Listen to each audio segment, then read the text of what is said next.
I've been trying to understand why I think all the best words are the taboo ones, all the forbidden things that we shouldn't do.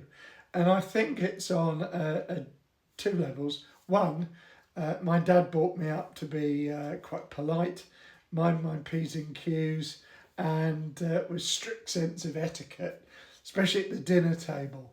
So sniffing my brother got me sent to bed with no supper. Burping was a big no-no. Nowadays, if my kids burp at the dinner table, it's high five, especially if it's a good one.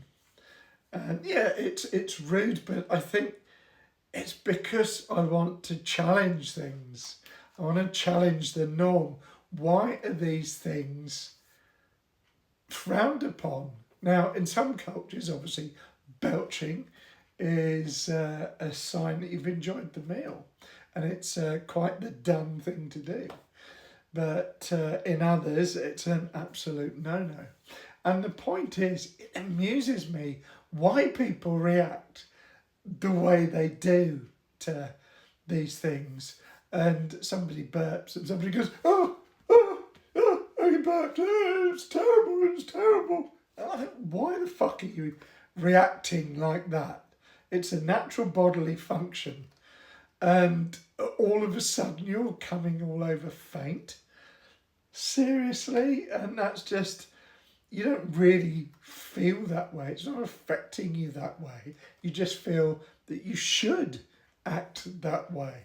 And that's the same with a lot of taboos in our society. People think they should act in a certain way because it's the done thing. But who made these rules in the first place? Now, when my kids were growing up, I'd always tell them, get your elbows off the table. And I did it without thinking. I just did it by rote. And I said, why have we got to take our elbows off the table? Just do as you're told. Because it's the polite thing to do. Basically, the only reason I enforced it was because I thought my parents would look down on me if my kids had their elbows on the table when we went round there. So it was teaching my kids to do something that I had no real reason for apart from pleasing my parents. And so it goes on.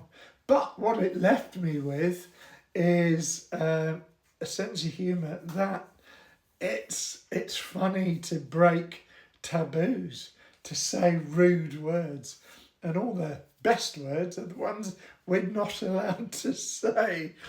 At least we're not supposed to say. And I won't bore you with anyone right now because I say them enough in some of my other videos, but you know which ones they are.